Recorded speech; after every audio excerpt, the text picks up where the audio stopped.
attorneys for former President Donald Trump have filed a lawsuit against his former fixer, MichaelCohen, and they're asking for $500 million. I want to bring in NBC's Justice and Intelligence correspondent Ken Delaney. And okay, Ken, gets hard to keep track of all the lawsuits. What's Trump suing him over this time?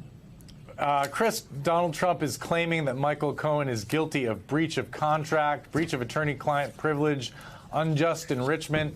Essentially, this is about a 30-page complaint in which he details all the nice things that MichaelCohen has said about him over the years when MichaelCohen was faithfully representing him as his attorney, and then the whole saga of how MichaelCohen ended up turning on Donald Trump. And of course, MichaelCohen is now the key witness in the criminal case against Mr. Trump in New York. And this legal complaint has the feel of a press release. It reminds me a bit of the lawsuit that Donald Trump filed last year against Hillary Clinton, the Democratic National Committee, and a host of other defendants over alleging that they engaged in the quote-unquote Russia conspiracy. That suit was essentially laughed out of court. A judge said it was completely unfounded. This one, we'll have to see how it fares in the courts. I've reached out to MichaelCohen's attorney, Lanny Davis. I haven't yet heard back. I'm sure they'll be responding soon. But it's the other thing that Trump alleges is that Cohen violated non-disclosure agreements that Trump requires almost everyone to sign who works for him. No doubt Cohen's going to argue that he was required to do that when he was indicted and convicted and forced by the federal government to talk about the crimes that he says he committed while he was employed by Donald Trump. Chris.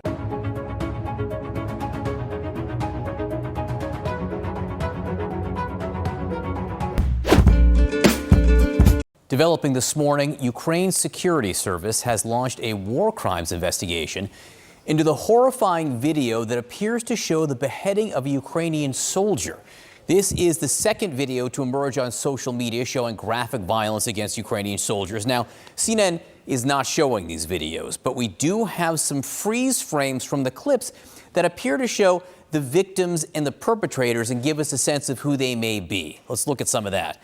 You can see the white leg band that indicates support for the Russian military. The person appears to be kneeling next to a body on the ground. Additional stills that CNN has not yet released show the yellow armband worn by Ukraine's military. Ukrainian President Zelensky vowed to hold those behind the videos accountable. Є те, що нікому у світі неможливо ігнорувати. There are things nobody in the world can ignore. How easily these animals murder. What kind of creatures are they? They don't care about a human being, a son, a brother, a husband, someone's child. This video shows Russia trying to make it a new normal. All right, CNN's Ben Wiedemann is in eastern Ukraine for us. Ben, as we said, there is now a Ukrainian war crimes investigation. What is actually known about these videos that are now out there? Well, for instance, CNN can't verify the location. There are two videos that appeared on pro-Russian social media channels. The first appears to be shot at this time of year, and it's purportedly in the area of Bakhmut, involving soldiers of the private military company, the Wagner group. What you see in that video is the beheaded corpses of two Ukrainian soldiers next to a destroyed military vehicle. It also appears that their hands were severed as well. Now, on that video, you can hear a voice say they killed them. Someone came up to them, and cut their heads off. In the second video, which appears to be perhaps shot in a different season, it looks like the summer, it's somewhat blurred, but what you do see is a soldier cutting the head off of a Ukrainian soldier. And from the sound of it, it appears that the Ukrainian soldier was alive as this was going on. And as you pointed out, there has been shock and outrage among Ukrainians at the sight of this video. In fact, the Defense Ministry is asking people to stop sharing this video on social media as soon as possible. John? It's barbaric. Again, the veracity of it at this point can't be confirmed, but it is simply barbaric. What are the Russians saying about it, Ben? Well, Dmitry Peskov, the Kremlin's chief spokesman, has said that the video is terrible, but that the authenticity has yet to be proven. Now, Yevgeny Prigozhin, the head of the Wagner Group, says that he sees no indication that his fighters were involved. But we know in the past there have been videos of similar atrocities. There have been videos of Russian soldiers killing in cold blood Ukrainian troops who had surrendered. So such atrocities are not unknown in this war, John. Yeah, again, barbaric and horrifying. Ben Wiedemann in eastern Ukraine, thank you so much for your reporting. Please stay safe. Well, for the first time, we're hearing the just-released 911 calls made during Monday's mass shooting at a bank in Louisville. The audio revealing the terrifying moments as the attacks unfolded. CNN's Adrian Broadus is live in Louisville this hour. One of those calls, Adrian, was made by the shooter's mother. What more do we know about these calls? The shooter's mother made that call at 8:41, about 3 minutes after the initial 911 call came in. She told the dispatcher she was receiving secondhand information from her son's roommate. She had learned that her son had a gun and was heading here to the bank. Here's more of what she told that dispatcher. Yes, my son might be. He apparently has a gun and he's heading toward the Old National at. On Main Street here in Louisville. Main Street, Old National? Yes, this is his mother. I'm so sorry. I'm getting details secondhand. I'm running to it now. Oh, my Lord. Okay. And what exactly is going on with him? What is he saying he's doing? I don't know. I'm getting this information from his roommate. He apparently left a note. I think he's on... And I think he's beside... He's just not... Yes, hurry. Shut the door. Lock the door and come here. I don't know what to do. I need your help. I think he's never hurt anyone. He's a really good kid. Please don't come up to him. Okay, you said he was headed to the Old National Bank. Did he say what he was going to do there? I don't know. I don't know anything. We don't even own guns. I don't know where he would have gotten a gun. Okay, so where did you get this information from? Who told you what's going on? His roommate called me. His roommate's very concerned. So this was, I'm sorry. I don't know what I'm doing. So that mother telling the dispatcher her son is nonviolent, and she also says she doesn't know where he would have obtained a gun.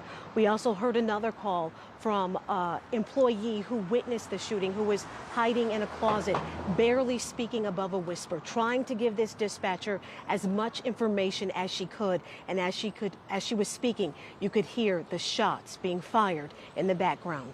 And we know two officers who responded right away, who were first on the scene, the rookie police officer, Nick Wilt, who is still fighting for his life, as well as his field training officer, CJ Galloway. That employee who witnessed and was speaking above a whisper asked repeatedly, are they here yet? Are they coming? And yes, we know those officers showed up and ran toward the gunfire. Back to you. Yeah, those officers, indeed heroes. And oh my God, just hearing the shooter's mother there on the phone, and another reminder that it's not just the victims' families that are torn apart. I mean, it's his family didn't even know where he got this gun. We now know he purchased it last week. It is just horrifying to hear all of that. Adrian Broadus, thank you.